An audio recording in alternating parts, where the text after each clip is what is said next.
Forecast adalah sesi podcast dari Fore Coffee yang berbicara tentang lifestyle, self-development, dan fenomena sosial yang menarik untuk dibahas dengan segelas kopi untuk menemani.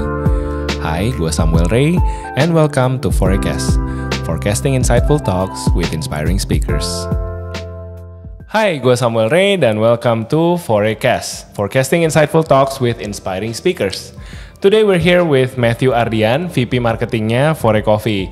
Hi Matthew, welcome to Forecast. Hai, gimana kabarnya? Baik, kamu gimana kabarnya? So excited to see you.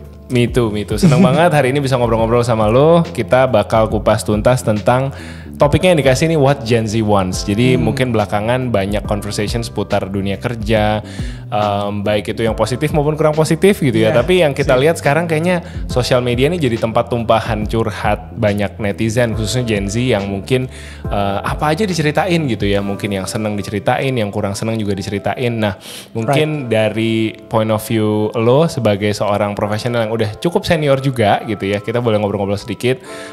First of all, of course, to get to know you first. Yeah. Dan juga nanti kita bisa kasih cuplikan-cuplikan atau sneak peek ya tentang gimana sih siapa serunya kerja di Fore Coffee gitu ya. Yes. Oke, first of all, siapa seorang Matthew Ardian dan apa yang dia sedang lakukan sekarang di Fore Coffee? Boleh dong sharing sedikit sama kita? Right, thanks. So Matthew Ardian, So I'm here on behalf of marketing team. Jadi saya sendiri di sini kerja sebagai VP of Marketing. We work together along with I think hampir sekitar 17 orang. I really love my team, to be honest. Wow, jadi timnya quite compact ya, 17 orang ya? It's beyond that. Wow. Jadi memang sebenarnya as a startup company juga, 17 orang tuh it means nothing lah. 17 is just a number. Cuman basically kalau misalnya marketing tuh sebenarnya tujuannya apa sih kalau misalnya di perusahaan let's say F&B. So we take care of everything, termasuk untuk yang pertama itu pasti the campaign, right? The promotions. Jadi kalau misalnya teman-teman mungkin di rumah kalau misalnya lihat ada promosi di ojol, di app atau di store, we're actually the man behind. Gitu ya satu. And also the branding to keep the brand to sustain dan juga exist. The media, the public relations gitu, dan juga ada activationsnya juga. Juga ya, and also we do like digital marketing and bla bla bla. Wow, full stop apa namanya one stop shop ya, semuanya kamu kerjain ya. Oke. Exactly. It's actually not me sih, it's my team. Yes, kita kan kerja sebagai tim. Alright. Oke, Matthew, take a quick break sekarang. Ice breaking nih. Kalau lu bisa balik lagi dan ngomong pakai mesin waktu ke diri lu sendiri di usia 20. Kira-kira nasihat karir apa yang lu mau kasih ke diri lu sendiri? Gosh, you give me pressure, man. I think that will be like work with purpose. I would say work with purpose because purpose itu penting sekali ya. Karena kan bisa for me honestly ya, bekerja itu kan is no longer about the income, right? About the money. Tapi kan kita juga harus mikir bahwa kita kan menginvestasikan itu kan juga waktu juga gitu kan. Waktu ya, tenaga, expertise kita ya. Iya. When you find your purpose, lu tuh biasanya akan gampang banget untuk tahu passion lo itu apa. Kira-kira hal apa yang bisa lo support gitu as a human gitu kan. Jadi misalnya sebenarnya mungkin agak susah ya sebagai generasi Gen Z. Gen Z coret mungkin. Iya, Gen Z expired. I think there's a lot of parents di luar sana tuh yang support bahwa kalau misalnya bekerja tuh it's better in this company or let's say di banking atau government. Well, I wouldn't say kerja di itu kurang bagus juga ya. I think everything tuh punya bagusnya. Ada subjektivitasnya kan ya. Iya. Cuman for me like when you work itu kan you don't need to just kayak continue the legacy, right? They probably need someone to continue and also even to build the legacy itself gitu. Dan perusahaan sekarang tuh company now as you can see the brand tuh getting fierce. Banyak banget brand-brand di luar sana tuh kayak for example startup gitu kan. It's like a lot gitu kan. Jadi kayak kadang-kadang kalau of course company tuh butuh orang yang kreatif. Betul. And creativity tuh nggak akan disupport if you don't have the passion, right, to work gitu. So just don't work for the sake of money because at the end of the time itu what you do tuh akan matters bukan cuma untuk company tapi untuk semua orang. Gitu sih. Jadi kalau kayaknya dalam ya. Mantap. Nih gue kayaknya perlu summarize nih supaya lebih gong ya. Jadi tadi yang gue tangkap adalah lu bilang work with purpose. Karena kalau kita nggak punya purpose, kita akan susah untuk nemuin passion kita apa gitu. Nah, kenapa passion kita penting? Karena passion itu ke-translate ke dalam kerjaan kita gitu kan. Betul. Apalagi buat teman-teman yang memerlukan kreativitas dalam bekerja gitu kan. Berasa banget kerjaannya itu dikerjain sesuai dengan kreativitas kita atau asal-asalan gitu ya. Itu mungkin ya. Ya, benar. Oke. Nah, tadi kita udah ngobrol-ngobrol sebelum sesi rekaman dimulai nih.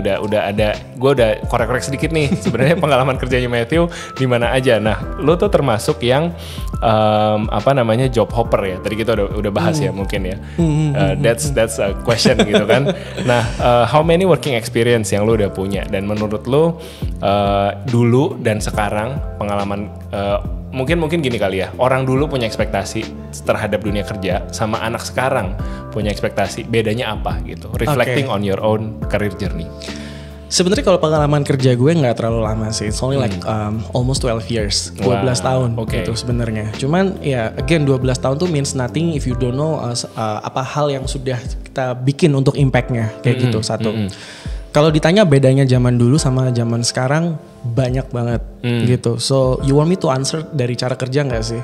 Gue tuh gini, gue tuh bahkan pernah ngalamin, bahkan ada satu kantor pertama gue tuh yang nggak provide laptop sama sekali. Oh ya? Can you imagine? Jadi dulu tuh gue tuh kerja tuh masih pakai kertas. Bring your own laptop gitu ya? Enggak, even you know the giant computer itu. Oh, oke. PC berarti. Jadi it's a luxury gitu to everyone now to experience work from anywhere gitu kan.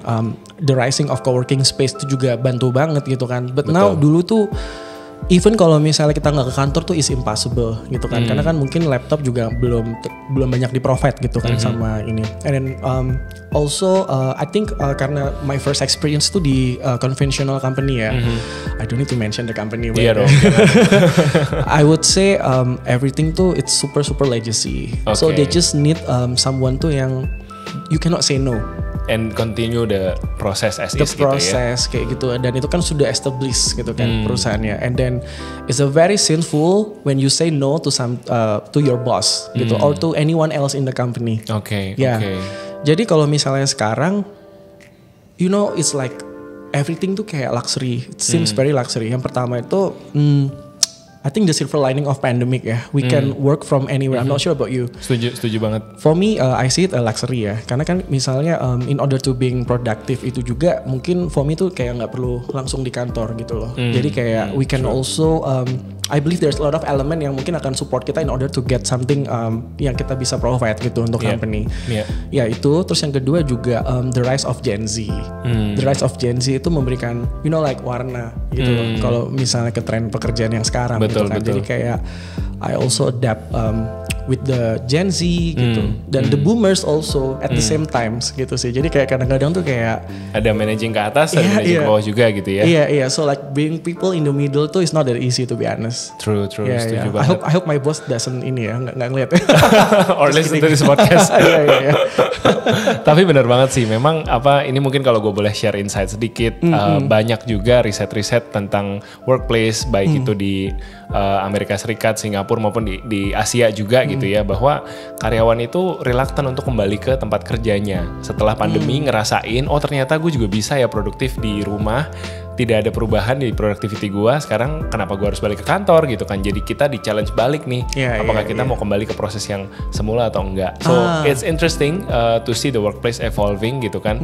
Dan juga mungkin kehadiran coffee shop seperti Fore gitu salah satunya yang bisa dibilang jadi tempat ketiga gitu antara rumah dan kantor. Malah sekarang udah gue kerja aja di tempat ketiga ini gitu kan. Jadi berbeda gitu dunia yang kita hadapin setelah pandemi ini. What do you think about that new trend in working culture?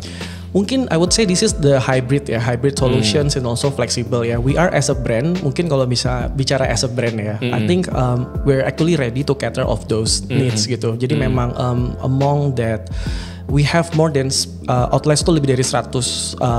I think this year tuh almost 115 gitu ya.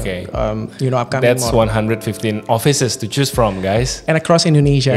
Betul. Jadi sebenarnya I tell you something, the trend for hybrid office, flexible office tuh bukan cuma di Jakarta doang, tapi kan kita juga ada di Jogja, kita juga ada di let's say Semarang, even Denpasar.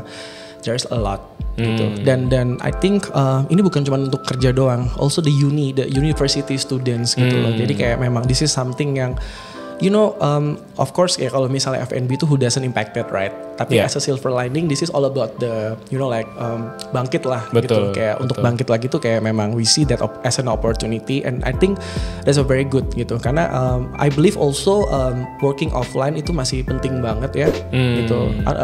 You know, fortunately my boss tuh bukan Elon Musk. Okay. Otherwise harus dipanggil ke kantor ya. Kayak gitu.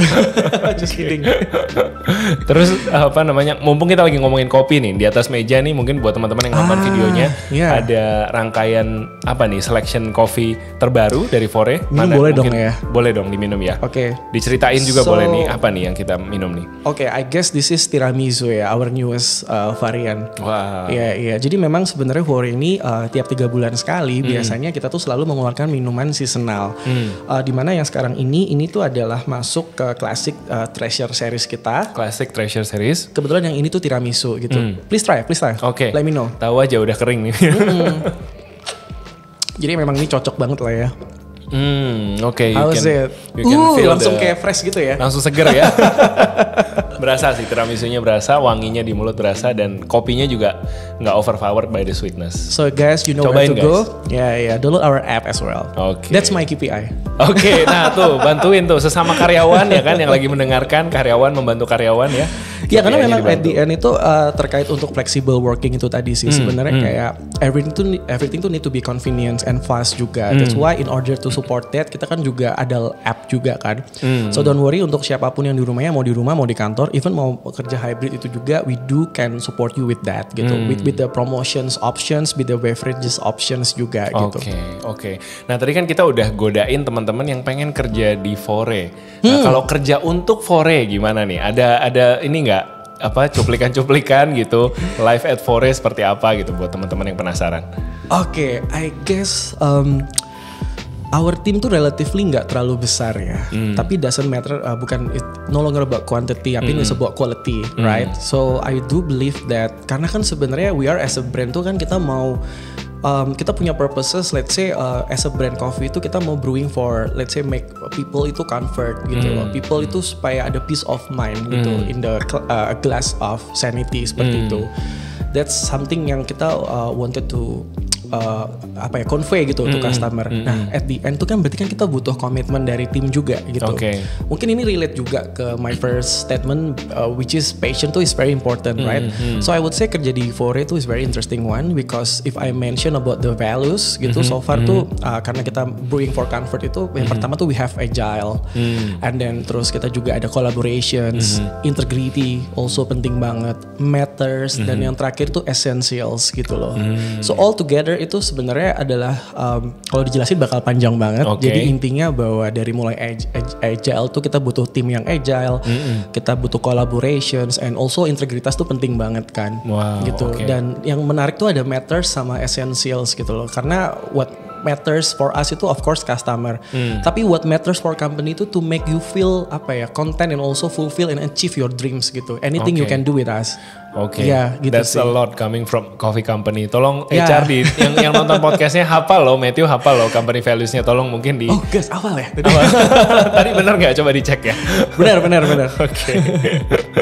Oke. So mungkin your in closing apa yang mungkin lu bisa share untuk teman-teman Gen Z yang tertarik untuk building their career.